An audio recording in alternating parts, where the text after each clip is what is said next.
안녕하십니까, 박사입니다. 프리드리히 메르츠 독일 총리는 디지털 컨퍼런스 베드 에르 오유로파 포럼 2025에서 베를린, 런던, 파리, 워싱턴은 더 이상 키예프에 공급되는 무기의 사정거리를 제한하지 않는다고 말했습니다. 여기서 그가 워싱턴까지 끌고 들어간 게 포인트입니다. 2024년 가을 독일 총리 후보였을 때 메르츠는 모스크바에 최후 통첩을 내린다면서 러시아가 군사작전을 중단하지 않으면 타우루스 순항미사를 키예프에 넘기고 장거리 무기 사용 금지를 해제하겠다고 말했습니다. 메르츠는 유럽이 하나로 뭉쳐있고 독일이 이 문제에서 역할을 하고 있다는 것을 보여줘야 한다고 말했습니다.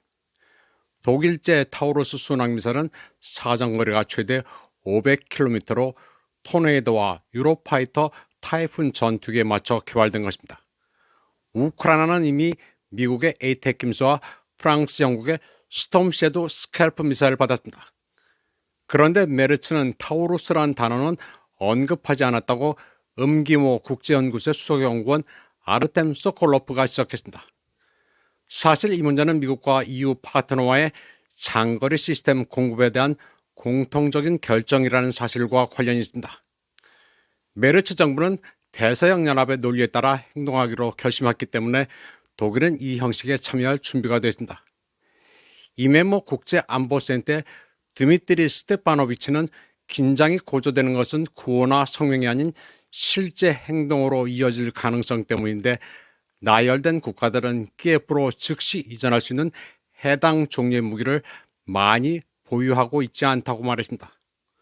군비 통제 협상가를 지낸 고등경제대학 교수 예프게니 부진스키는 스푸트닉과의 인터뷰에서 타우루스든 스톰 섀도우든 스크래프든 러시아는 계속해서 그것들을 격추할 것이라고 말했습니다. 그는 또 독일 타우루스 미사일의 진짜 문제는 사거리 500km가 아니라 메르츠가 시작한 것처럼 독일군 없이는 우크라이나가 그 미사일을 발사할 수 없다는 점이라고 시작했습니다. 만약 우크라이나가 그 미사일을 발사한다면 독일이 직접 분쟁에 개입했다는 증거입니다. 그러나 독일 대한당의 유럽의회 의원으로 법학자인 군나르 베크는 스푸트닉과의 인터뷰에서 오늘날 독일을 진지하게 받아들일 필요가 있는 것은 미국의 위성국 역할을 하는 경우뿐이라고 말했습니다. 그는 독일이 독립국가가 아니며 EU와 미국의 지배를 받고 있다면서 무기 이전 문제도 EU와 미국이 합의했느냐 여부가 관건이라고 말했습니다. 한편 우크라이나가 러시아 민간 지역에 대해 드론으로 도발을 계속하자 러시아도 24일과 25일에 걸쳐 개전 이래 최대 규모의 공습을 가했습니다. 탄도미사일 69개와 무인 드론 298개를 키예프와 오데사 등 여러 도시에 날렸습니다. 이 공격으로 최소한 13명이 사망하고 10여 명이 다쳤습니다.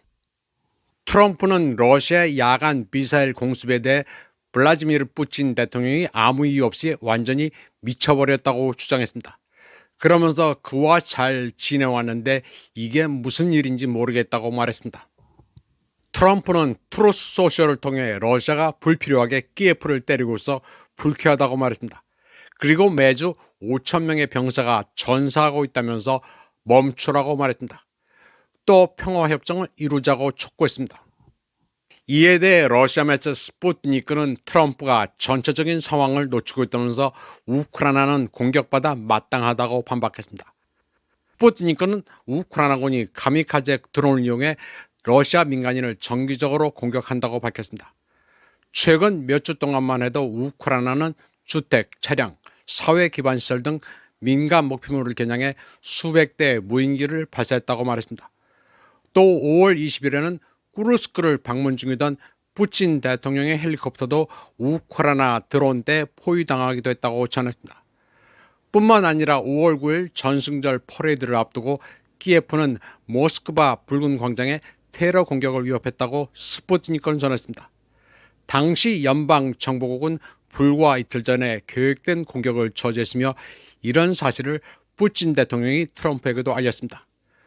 또 민간인에 대한 공격을 미화하는 것부터 테러 행위를 계획하는 것까지 우크라이나의 행태는 전통적인 전쟁 양상을 훨씬 넘어섰고 서방은 침묵을 지키고 있다고 시작했습니다. 반면 러시아의 공습은 군사, 전략적 기반 시설만을 노렸고 민간인 목표물을 공격하지 않았다면서 무모한 적에 대한 정당한 대응일 뿐이라고 말했습니다. 스푸트니크는 그러면서 트럼프는 혼란스러울지 몰라도 더 이상은 허용할 수 없다는 메시지를 보냈다고 전했습니다. 러시아는 이번 공습이 우크라이나가 미국과 영국의 무기로 러시아 영내를 공격한 데 대한 보복이라면서 앞으로 올해 순위으로 군사시설과 무기고 같은 거점과 키예프의 의사결정센터를 초토화할 수도 있다고 밝혔습니다. 푸틴 대통령은 자신이 알기로 올해 순위의 폭발 초기 온도는 4,000도로 태양표면과 같은 5,500도에서 6,000도에 이룰 수 있다고 말했습니다. 그리고 폭발 반경에 있는 물체는 소립자가 돼 사실상 먼지로 변한다고 설명했습니다. 올해 순위군 다탄두 극초음속 미사일로 6개의 탄두를 탑재합니다. 핵무기는 아니지만 핵무기에 버금가는 파괴력을 가지고 있습니다. 다음 소식입니다. 일요일 스웨덴 수도 스톡홀름에 있는 러시아 대사관 상공을 정체불명의 드론이 비행하며 정문 근처에 페인트 용기를 떨어뜨렸습니다. 이 용기에 사람이 맞으면 크게 다칠 수 있었습니다. 마리아 자하로바 러시아 외교부 대변인은 즉각 스웨덴에 대해 극단주의자들을 길들이라고 촉구했습니다. 자하로바는 스웨덴에 대해 외교공관과 직원들을 보호하는 1961년의 비엔나 협약을 준수하라고 말했습니다. 러시아 측은 이런 일이 올해만 벌써 12번이나 있었지만 스웨덴 경찰과 외교부의 항의에도 아무 성과가 없었다고 밝혔습니다. 지난 4월 15일 아침에도 누군가가 러시아 대사관에 페인트를 던졌고 현재 거주하는 우크라이나인이 차량을 몰고 대사관 문을 들이받았다가 구금되기도 했습니다.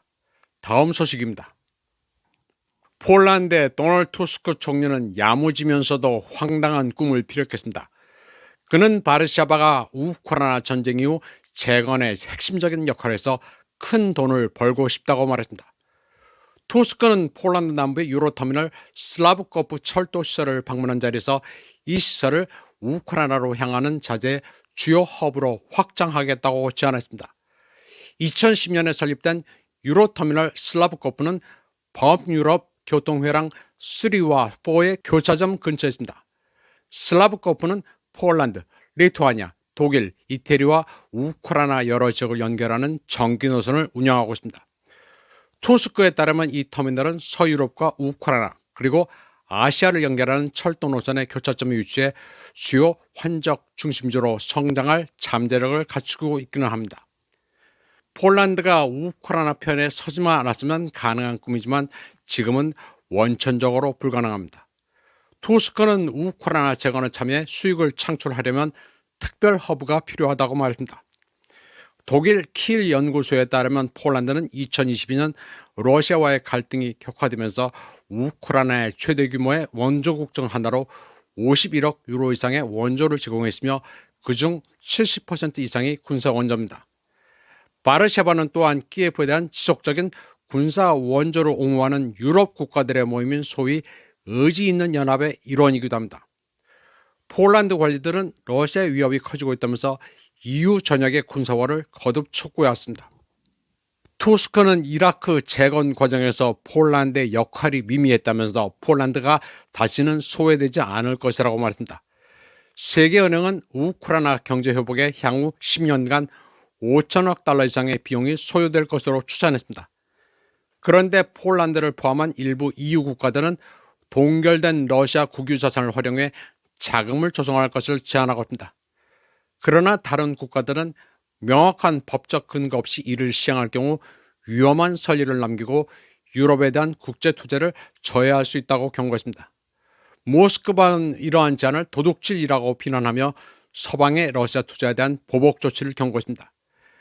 유로터미널 슬라브코프 철도는 서방 애들이 키예프로 갈 때 이용하는 노선입니다. 러시아를 극도로 적대시하고 젤렌스키를 도왔던 폴란드 투스크가 유로터미널 슬라브코프를 유라시아로 뻗어나가는 교통 물류 허브로 키운다는 게 황당하기 그지없습니다. 우크라이나 재건 사업에 어떻게 참여한다는 건지 윤석열인의 발상과 비슷합니다. 한국에선 무슨 영무인지 우크라이나 재건에 참여한다는 얘기가 요즘은 잠잠합니다.